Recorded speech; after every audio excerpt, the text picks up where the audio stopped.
report to show bias by top federal investigators against then-candidate Donald Trump. Fox News has also obtained a court document tonight signed by the co-founder of the opposition research firm Fusion GPS, which put together the so-called dirty dossier. In that statement, Glenn Simpson acknowledges Fusion GPS paid the wife of a senior Justice Department official to investigate Mr. Trump last year. Meanwhile, the biggest tax overhaul in decades is on its way to a final vote next week after congressional Republicans reached a deal. Could have significant changes for businesses and families.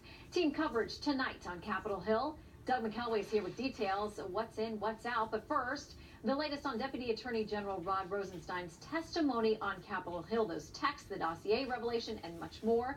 Chief National Correspondent Ed Henry joins us live. Ed, sounds like things are really heating up. That's right, Shannon. This new court document you mentioned confirms Fox's original reporting that the wife of a senior Justice Department official helped Fusion GPS dig up that dirt on then-candidate Donald Trump.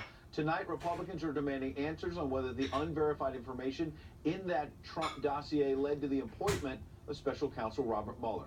Fusion GPS co-founder Glenn Simpson acknowledging in this court document his company last year hired Nellie Orr, the wife of Justice Department official Bruce Orr, who was demoted last week for concealing his meetings with Fusion GPS, which commissioned the dossier containing salacious allegations. That's raising more questions about the Obama Justice Department's objectivity or lack thereof, since Simpson now says he met personally with Bruce Orr, quote, at his request after the November 2016 election to discuss our findings regarding Russia and the election.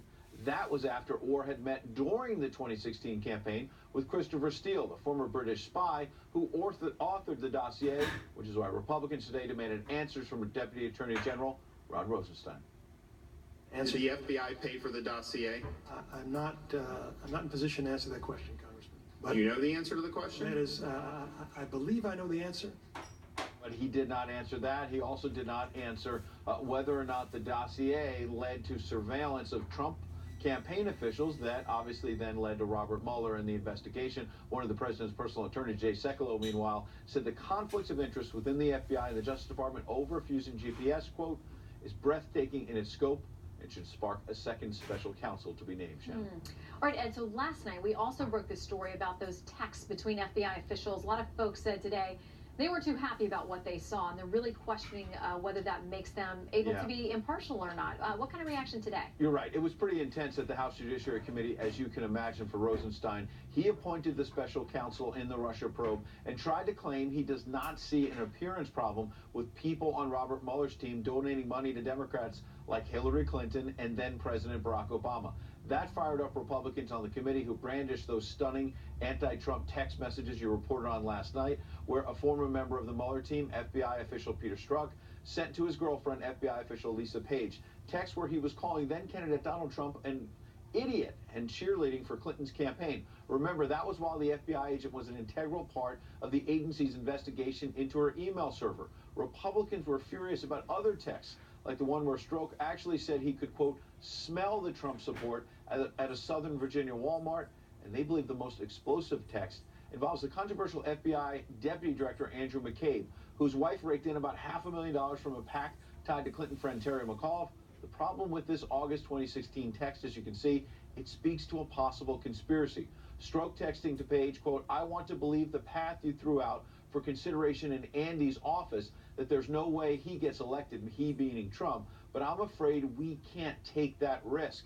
Well, Rosenstein repeatedly deflected questions about what he knew about this. Watch.